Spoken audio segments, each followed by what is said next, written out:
ඉතින් අවසාන වශයෙන් මම හිතන්නේ කැමති අපේ සමන්මලි මන්ත්‍රීතුමියගෙන්ම කතාව ඉවර කරන්න. ඔබ කාන්තාවන් සම්බන්ධයෙන් කාන්තාවන්ට අපහාස කිරීම සම්බන්ධයෙන් කාන්තා කොමිෂමක් ගැනත් ඔබතුමිය කතා කරා. ඉතාමත්ම හොඳයි. අද මේ පාර්ලිමේන්තුවේ කාන්තාවන් 22ක් වන ප්‍රමාණයක් අපි දකින්න ඉඳලා ඉතින් හොඳ තත්ත්වයක්. හැබැයි කාන්තාවන්ට අපහාස කිරීම සිද්ධ වෙන්නේ මේ පැත්තේ විතරක් වුණාම ඒකට විතරක් කතා කරන්න ඔබතුමිය ලෑස්ති වෙන්න එපා. හැම එකටම නැගී සිටින්න ඕන.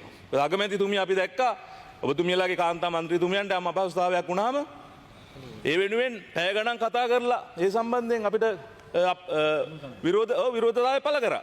හැබැයි අපිට එහෙම වුණාමත් ඒ විදිහටම වෙන්න ඕන. දැන් ආරච්චි කට්ටුව ප්‍රාදේශීය සභාව ඔබ සියලු දෙනා දන්නවා. මම නියෝජනය කරන දිස්ත්‍රික්කයේ.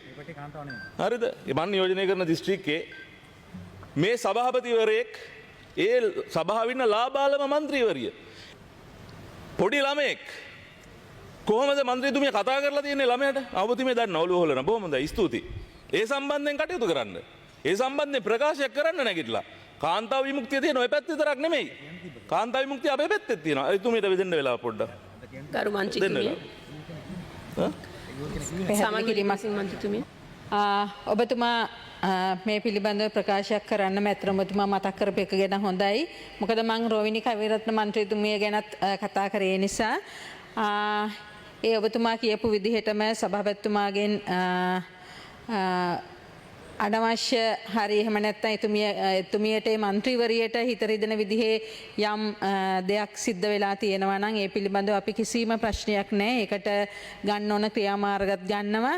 එතුමියට ඒ මන්ත්‍රීතුමියට යම් සිත් රිදවීමක් වුණා නම් ඒ ගැන අපි එතුමියට කනගාටුව ප්‍රකාශ කරනවා. අපේ පැත්තෙන් ඒ ගන්න ඕන ක්‍රියාමාර්ගත් ගන්න. බොහොම ස්තුතියි ඔබතුමා මතක් කරාට. හරි බොහොම ස්තුතියි ඔබතුමියට. හැබැයි ඔබතුමිය කතාවෙත් ඕක කිව්වනම් තමයි බොහොම ලස්සන. ඔබතුමියලා පැත්තේ නෙමෙයි හැමතැනකම මේ සිද්ධ වෙනවා. ඒක නිසා අගමැතිතුමියත් මං හිතන්නේ විශේෂයෙන් අගමැතිතුමිය ප්‍රකාශයක් කරන්න කියලා ඉල්ලා සිටින්න. මොකද එතුමිය විශේෂයෙන් මේ සම්බන්ධයෙන් පෙනී හිටියා. එතුමිය කතා කරපු වචන තියෙනවා මං වචන වලින් ගැහැණු යටත් කරන්න මේක උත්සාහ කරනවා කියලා බැන්නේ. අපි ඒවට විරුද්ධයි. ඉතින් ගිය සතියේදී යම් ප්‍රශ්නයක් වුණා. ඒකට මෙතුමත් ප්‍රකාශයක් සිද්ධ කරා. මොකද්ද ඒ සිද්ධ වුණේ කියලා.